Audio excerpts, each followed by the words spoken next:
معکم، وہ تمہارے ساتھ ہے تم جہاں کہیں بھی ہو۔ اے رسول گرامی وقار صلی اللہ تعالی علیہ وسلم کے دیوانوں، سوچ بدل گئی ہے مسلمان کی۔ دنیا کے لوگوں کے پیسے ہڑپ کر کہتا ہوا دکھائی دیتا ہے میں جا رہا ہوں حج کے لیے، میں جا رہا ہوں۔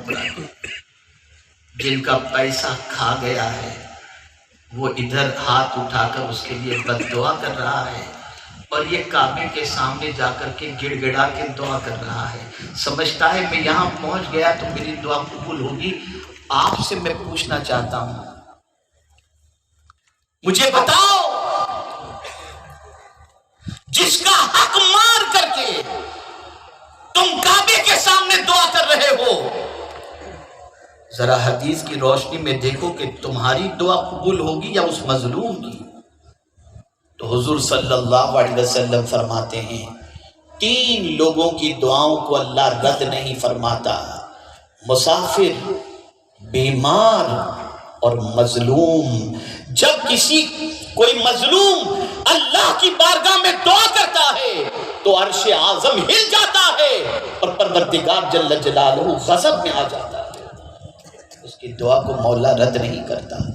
کانسیپٹ غلط ہو گیا، سوچ غلط، اس لیے کہ ہم نے فضائل اتنے بتا دیے کہ آدمی یہ تصور کرتا ہے سارے گناہ وہاں جا کر کے معاف، کوئی 40 دن کے چلے میں جا کے معاف، کوئی پیسہ گبن کر کے جا کر کے عمرے میں معاف، کوئی حجم کر کے معاف۔ یہ سب ایسے نہیں ہوتا، اس طرح سے نہیں ہوتا۔ اور ایسے ظالم بھی امت مسلمہ میں ہیں جو حاجیوں کے اور عمرہ کرنے والوں کے پیسے کھا کر کے بیٹھ جائے۔ جس قوم کی یہ سچویشن ہو، آپ مجھے بتائیے کیا ہوگا؟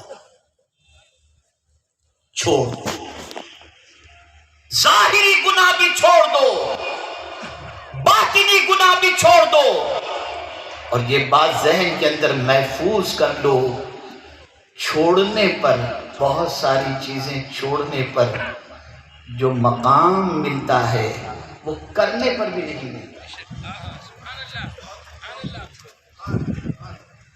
کرنے پر جو نہیں ملتا وہ چھوڑنے پر مل جاتا ہے۔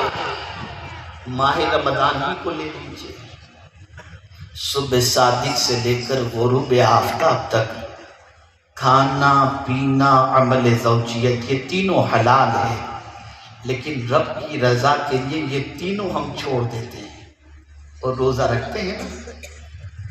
روزہ کرنے کا نام نہیں، رکنے کا نام ہے۔ ان 3 چیزوں سے رک جاتے ہیں۔ اب جب ان 3 چیزوں سے رکے تو مولا نے کرم کیا فرمایا؟ آقا کریم صلی اللہ علیہ وسلم ارشاد فرماتے ہیں روزے دار کو اللہ 2 خوشی عطا فرماتا ہے، ایک افطار کے وقت اور اپنے دوسرا اللہ کے دیدار کے وقت۔ یعنی روزے دار کو اللہ اپنے دیدار سے مالا مال فرماتا ہے۔ ارے روزے دار سو بھی رہا ہے تو اس کے نام اعمال کے اندر نیکیاں لکھی جا رہی ہے، یہ اللہ کی رضا کے لیے چھوڑ دیا ہے۔ کھانا نہیں کھا رہا، پانی نہیں پی رہا، عمل زوجیت سے بچ رہا ہے، تو چھوڑنے پر جو مقام ملتا ہے کبھی کبھی وہ کرنے پر نہیں ملتا۔ آپ دیکھیں وَلِمَنْ خَافَ مَقَامَ رَبِّهِ جَنَّتَانِ، آپ اندازہ لگائیے۔ اسی طریقے سے جن 7 خوش نصیبوں کے حوالے سے حدیث مبارکہ میں ملتا ہے کہ کل بروز قیامت اللہ عز و جل انہیں عرش کے سائے میں جگہ عطا فرمائے گا۔ جانتے ہیں آپ قیامت کی پوزیشن کیا ہوگی؟ چٹیل میدان، نہ پنڈال ہوگا، نہ دیوار ہوگی، نہ درخت ہوں گے، نہ کوئی سائبان ہوگا، نہ امبریلا، کوئی چیز نہیں، کہیں کوئی سایہ نام کی چیز ہی نہیں ہوگی۔ اگر قیامت کے دن کوئی سایہ ہوگا تو صرف عرش کا سایہ ہوگا، لیکن ہر کسی کو اس سائے میں جگہ نہیں ملے گی۔ آقا کریم صلی اللہ علیہ وسلم فرماتے ہیں وہ نوجوان، وہ شخص جسے کوئی خوبصورت عورت نے گناہ کی دعوت دی اور اس شخص نے کہا انی اخاف اللہ، میں اللہ سے ڈرتا ہوں، اور اس نے اپنے آپ کو گناہ سے روک لیا، حضور فرماتے اللہ اسے عرش کے سائے میں جگہ عطا فرما دے گا۔ بچنے پر اللہ اس عرش کا سایہ عطا فرما رہا ہے۔ آج مسجدیں بھی بھری نظر آ رہی ہیں اور برائیوں کے اڈے بھی بھرے نظر آ رہے ہیں۔ آج عمرہ کرنے والے اور حج کرنے والوں کی تعداد بھی زیادہ نظر آ رہی ہے، اور رات کو غلط چیزیں دیکھنے والوں کی تعداد میں بھی کمی نظر نہیں آ رہی۔ بڑھ رہے ہیں، برائیوں کے اندر ڈوبتے جا رہے ہیں اور سمجھتے ہیں کہ برائیوں کے اندر ڈوب کر ہمیں کوئی فرق نہیں پڑتا۔ آئیے اب میں قرآن کی چند آیات کی روشنی میں آپ کو سمجھانے کی کوشش کروں تاکہ آپ قرآن کی روشنی میں سمجھ سکیں کہ کہیں بھی جا کر کے گناہ کرو، اللہ رب العزت جل جلالہ نے سب کے سلسلے میں ایسا نظام بنا کے رکھا ہے کہ بندہ اگر اس نظام کو دل و دماغ کے اندر محفوظ رکھ لے تو اپنے دامن کو گناہوں سے بچانے کا اس کے اندر جذبہ پیدا ہوگا۔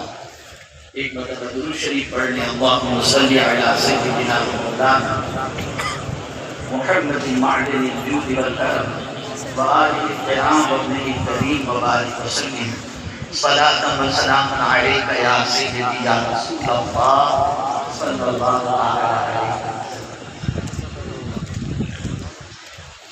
آئیے سب سے پہلے ہم سمجھتے ہیں قرآن مقدس کی وَوُضِعَ الْكِتَابُ فَتَرَى الْمُجْرِمِينَ مُشْفِقِينَ مِمَّا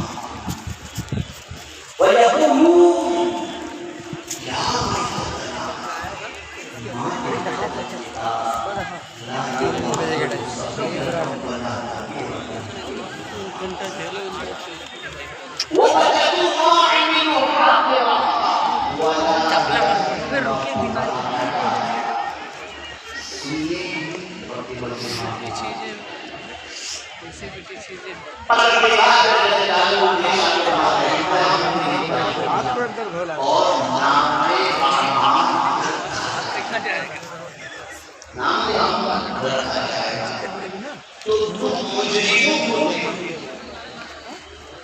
جنہوں نے جرم کیا ہے، جنہوں نے رب کی نافرمانی کی ہے، جنہوں نے شرک کیا ہے، ان لوگوں کو دیکھو گے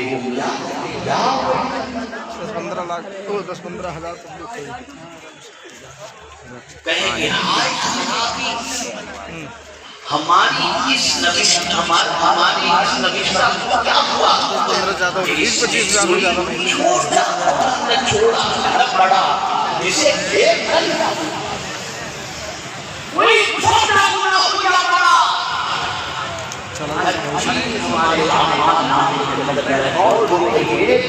اور سب کو یہ آمان نامہ دے ہوئے ہیں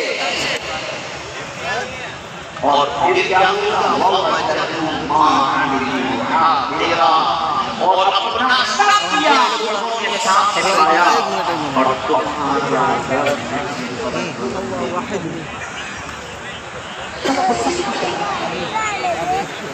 سب کچھ ریکارڈ ہو رہا۔ ہم بھول گئے کہ قیامت کے دن ہمیں اپنے نبی کو پڑھنے کے بارے میں کہا جائے گا۔ اس طرح کی چاہت اپنے اعمال کو پڑھنا اور اس وقت پر قرآن نے کہا ما یلفظ من قول الا لدیہ رقیب عتید۔ ایک لفظ جو زبان سے نکلتا ہے اسے نور